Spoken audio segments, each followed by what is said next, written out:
disadvantage that I have in this scenario, and just because it was something that was threatening to me. It was something that was not going to be easy. It was going to be genuine, and because of that, I knew that I had to do it, even though I didn't necessarily want to do it.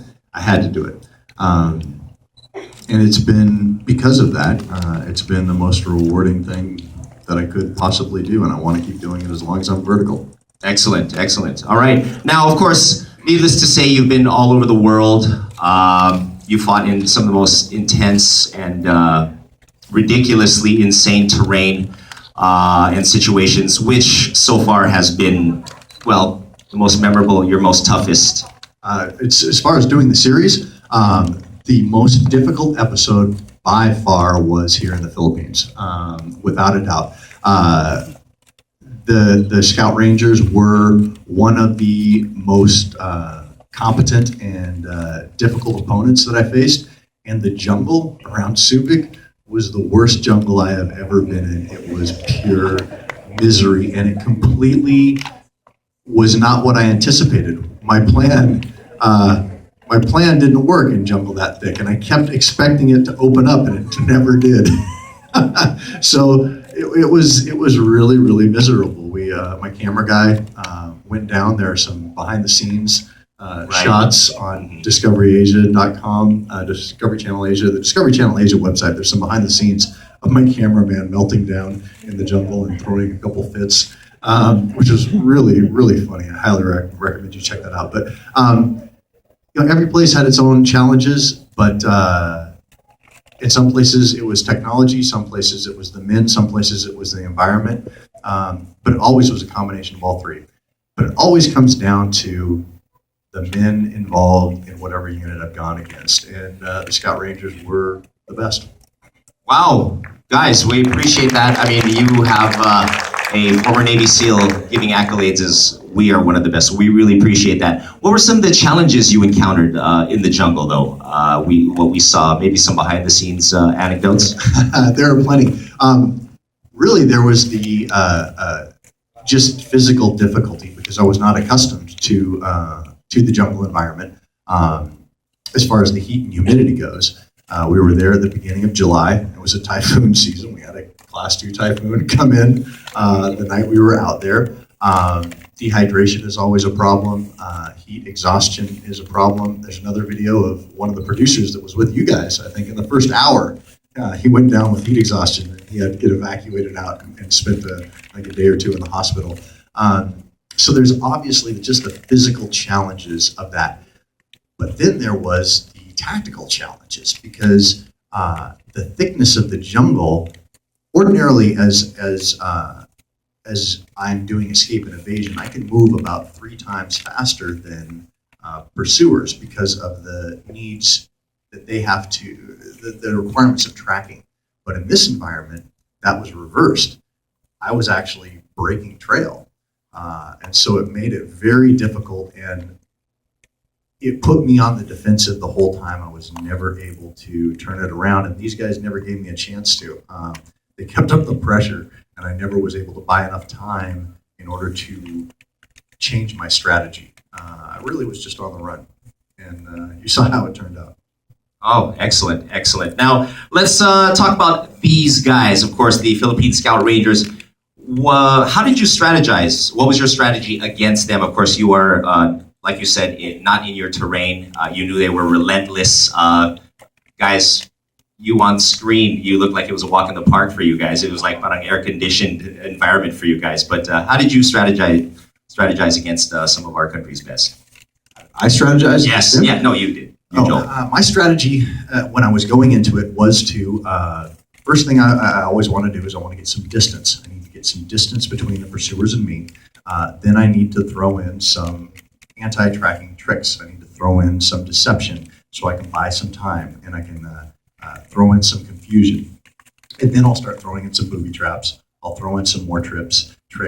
At the beginning, they don't know where I'm going, and so I'm much more able to throw in deception. As I get closer to extract, they've figured out where I'm going.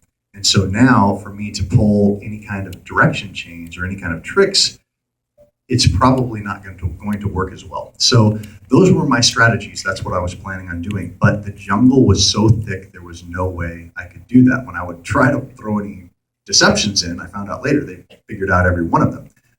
So it wasn't, the jungle was too thick for my plan. And then towards the end, I had to start using the roads because it was no longer it was a matter of speed. I had to get where I was going. You want to stay off roads for obvious reasons. Roads are where people are. But in this case, you can give all kinds of rules, but you got to be prepared to break all of those rules depending on the situation. And this was one of those situations where it turned all of my strategy upside down, and it was a little too much for me to adapt to. I kept expecting the jungle to open up, and it never did. Okay, and of course, we do have to keep in mind you had 48 hours before the extraction came, so that also was another major factor. Yes, so you had to rush and take the roads because time was bleeding. The time constraints are a big disadvantage in this because ordinarily I would want to throw in some deceptions, get a little distance, camouflage myself, and go to ground because I'm most vulnerable when I'm moving. But because of the distance constraints and the time constraints, I'm forced to move the entire time, and never more so than in this scenario. And if they would have made a mistake, if I could have lost them or bought more time, I think I could have adjusted. But the lieutenant never gave me the chance. They kept up the pressure the entire time. All right. Now, one more last question regarding your tools. Now, we saw that you had a backpack full of gadgets and whatnot. What exactly are you utilizing in your evasive and survival?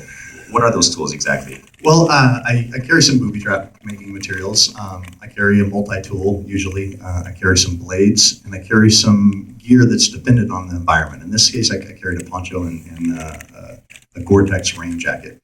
But what I always carry, as far as an escape and evasion kit, I have 2 different ways to make fire, 2 different ways to purify or carry water, and 2 different ways to snare or acquire food, 2 different ways to navigate, and 2 different ways to signal. So that gives me redundancy across all of the essentials of survival. But then in this scenario, the manhunt scenario, I don't have time to stop and get food. I don't have time to build a solar still or get any kind of water that takes time. Time is my most valuable commodity. So a lot of times I just tough it out. Like when I drank from that stream. Yeah. That was not a smart thing to do. Yeah, but the reason I did that was that there were only a few hours left in the hunt. Right. If I was going to get terribly sick, it was going to be after the hunt was over. And so instead of waiting for the purification tabs to work, I just drank the water, took the risk, and charged right through because I had to weigh escape and a horrible abdominal disease. And I love it. I took the risk. I didn't get sick though. You calculated when you would have diarrhea. I appreciate it. That's awesome. Not many tourists can do that. All right. Thank you so much for those anecdotes. We really appreciate it. And what was the behind the scenes website you mentioned? Where should we catch that? Because sometimes that is some of the best stuff. It is the behind the scenes episode and some of the extra clips I think is the best stuff. It's hilarious because the difficulty in filming this was off the charts. It's discoverychannelasia.com. Yeah, discoverychannelasia.com. You can find lots of clips from behind the scenes on all of the episodes. There were behind the scenes lions in South Africa. There's flying fish attacks in Panama. There's stuff that had the heat exhaustion in the Philippines. It just never stopped. It was awesome. Awesome. Thank you so much for that. All right. Of course, we are joined on the panel by 2 more gentlemen from the military. In addition to Sir Juni, we have Lieutenant Jerson also joining us. Good afternoon, Paul. I know. How was your experience in tracking Joel? Musta? Was it difficult, easy, walk in the park? For me, it was a challenging experience while tracking Joel because, as we could know, I'm working with one of the best elite force of the world. So definitely, I must see to it that I have the confidence in tracking Joel. And for that, for that show. I bring all a lot for me just to track down Joel and give pride to my unit, the Scout Rangers, and also especially the Philippines as well. Excellent. Now, of course, Joel absolutely deserves a round of applause. And of course, Joel mentioned the word pride. He's very prideful in representing the Navy SEALs. Well, Pinoys in our military, we're just as prideful. So we had to capture you, and they did a wonderful job. Well, every country thought that, but not every country was successful. So. Ooh, all right. Well, thank you. We appreciate that. Gentlemen, what was your main strategy in capturing Joel? Very simply, I've just used the SOP of tracking, Okay. then combat tracking for the knowledge of everybody. It is our way of life in the jungle. We're used to it. We commonly do it in hunting and finding an enemy in jungle. So tracking in jungle was our Was easy. You want to say easy? It was easy. Say Go ahead it. and say it. It was easy. We're trained for that. It was kind of R&R for them, and you were fighting for your life. So nice. What was your main advantage, though, that led to the successful capture? What do you believe? The greatest advantage for me is, as I said earlier, the jungle is our backyard, and the best key factor for this show was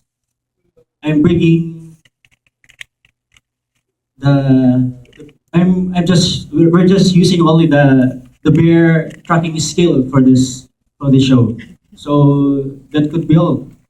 You know what? I like to point out that the Philippine military used the least amount of assets in capturing Joel. I know that there were some other countries in other episodes that, went all out, maybe a little bit overkill with their assets in capturing Joel or not capturing Joel. You'll have to see. But I'm just so proud to say that the Philippine military used the least amount of assets, simply blood, sweat, and tears, tracking him, and using simplicity at its finest. So kudos to you, gentlemen, for doing that. So well done. Now I'd like to open the floor to members of our media or anyone else who's very interested in asking questions. I know that we have a lot of questions to ask. So please feel free. You can even ask what SPF sunblock Joel uses or what form of mosquito repellent. So those questions aren't off the chart. So please, we got one right there already. Go ahead. State your name and where you're from and your question, please. Karen from the Manila Times. Hi. Did you see that part when Jerson is in the village and he says, "Hanapin mo yung guwapo katulad ko." I mean, pogi, handsome like me. I thought that was a really nice touch. And do you do that a lot when you're in the village? And then, Joel, if the other forces running after you had the same kind of sense of humor he had, because I thought that was great. Guapo. That's the first word that comes out in my mind. I asked the village. There's no script, so I could do anything just to make the show better.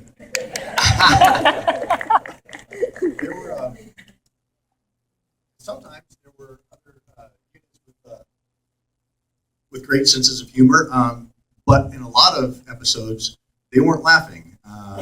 They weren't having a good time. There were some. I was actually shot at once, so sometimes there were not senses of humor going on. But there's some funny stuff in every single episode.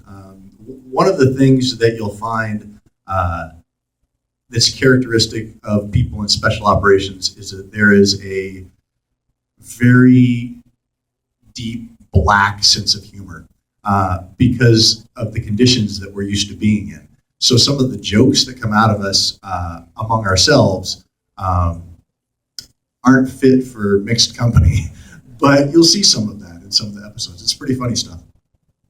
That's exactly some of the elements you would not expect. I mean, I'm sure we can all agree, just from the first episode alone, needless to say, breathtaking moments, a lot of drama, but the comedic aspects of the show was gold And you can't script that. So kudos to you guys. And again, funniest episode also came from the Philippines. So well done, guys. Any other questions? Yes, please keep coming. Sir, go ahead. Yes. State your name, who you represent, and fire away with your question. Hi, good afternoon. I'm Nonoy of Trails Unlimited.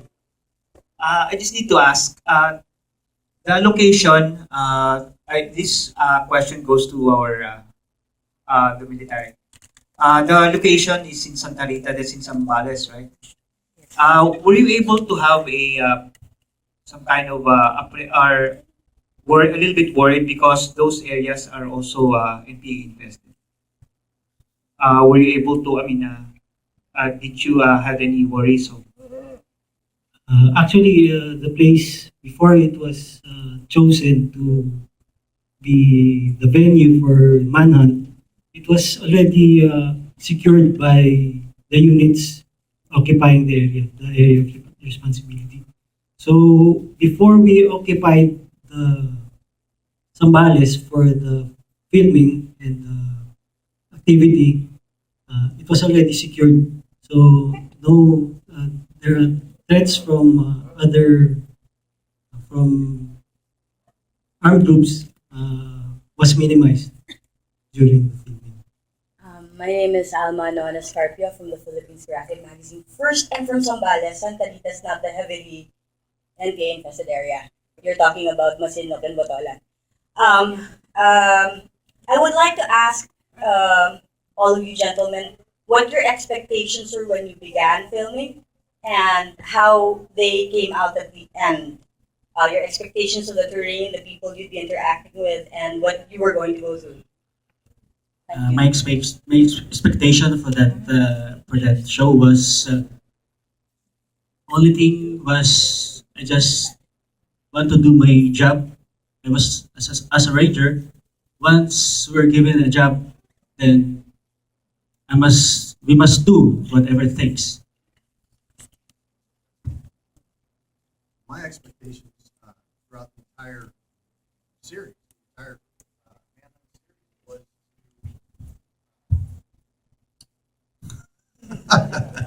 well, there we go, was to do the best I possibly could in an impossible situation. I wanted to do my brotherhood proud, the SEAL teams, and I wanted to.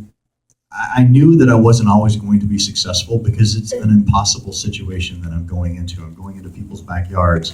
I don't have any assets. I have a cameraman with me who doesn't know anything.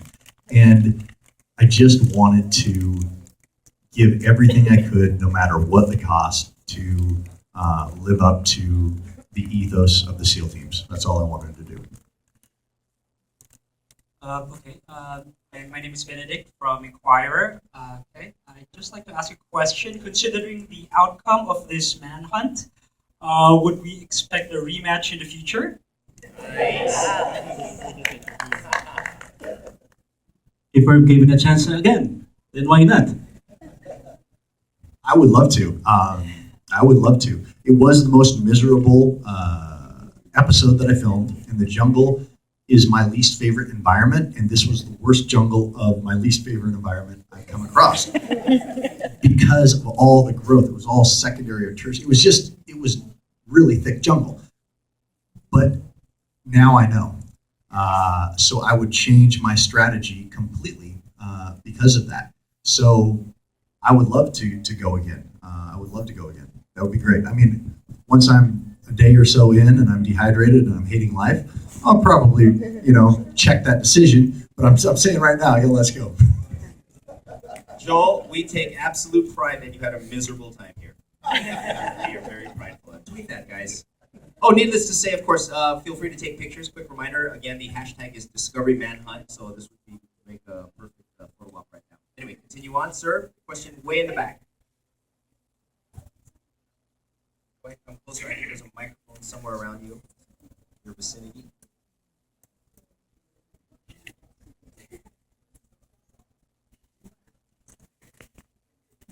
I'm Sherwin from Manila Broadcasting Company.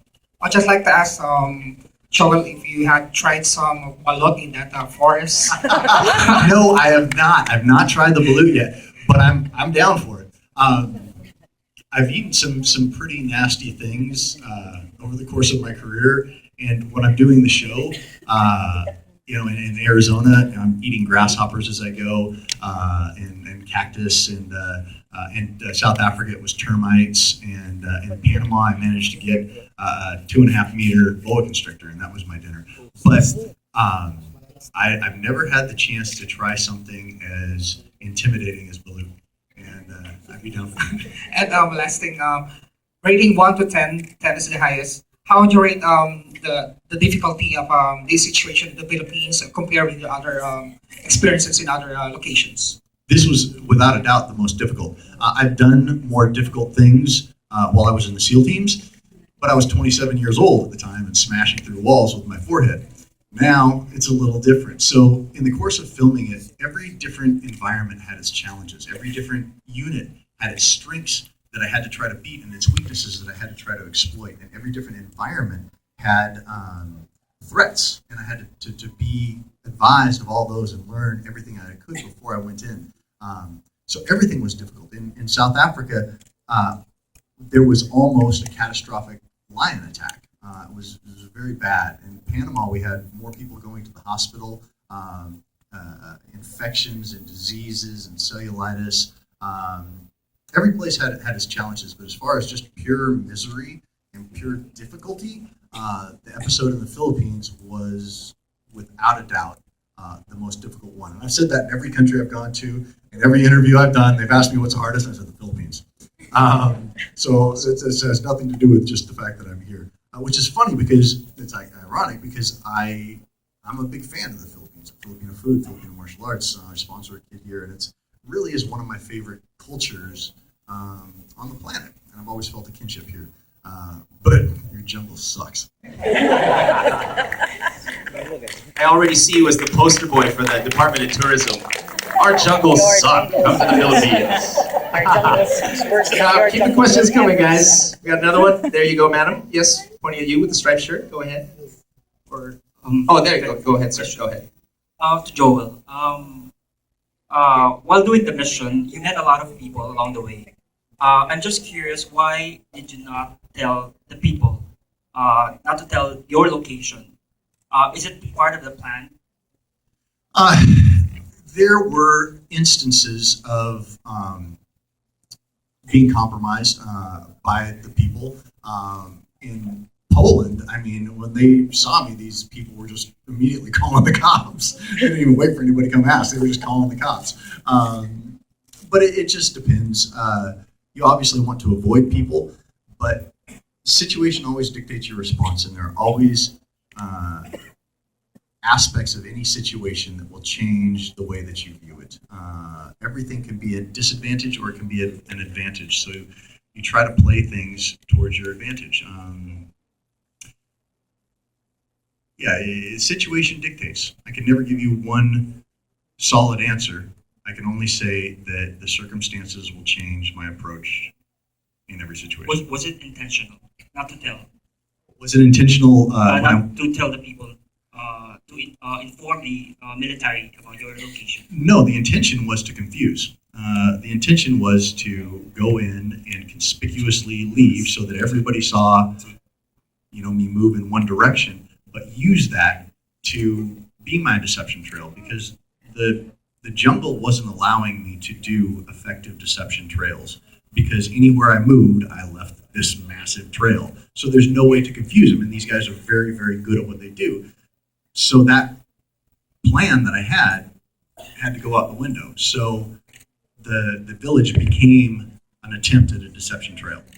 I would just like also to know how many cameramen went with you and with the military, and how did they overcome the trail? Were they carrying heavy cameras with them? I always have one cameraman with me and one producer. And the producer is former British military. He is very, very good. And so he's actually an asset.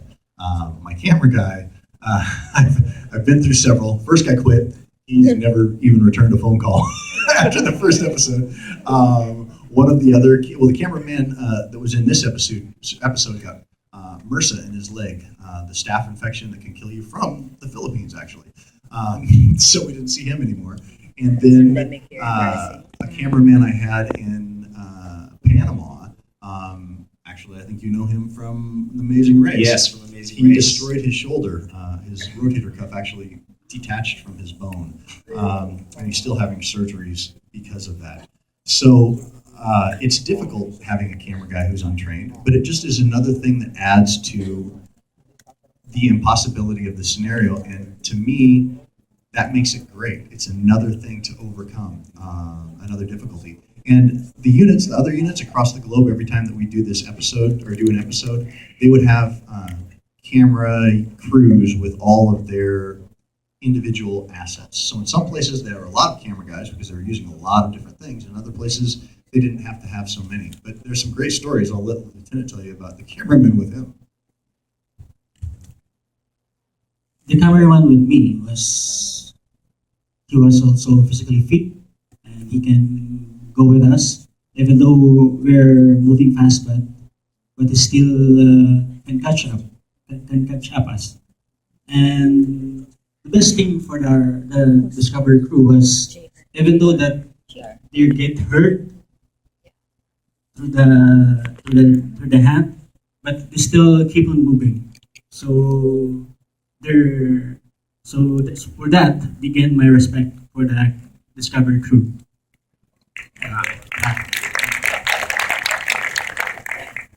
I think the producer that was with him lasted an hour before he had to get evacuated and go to the hospital, right?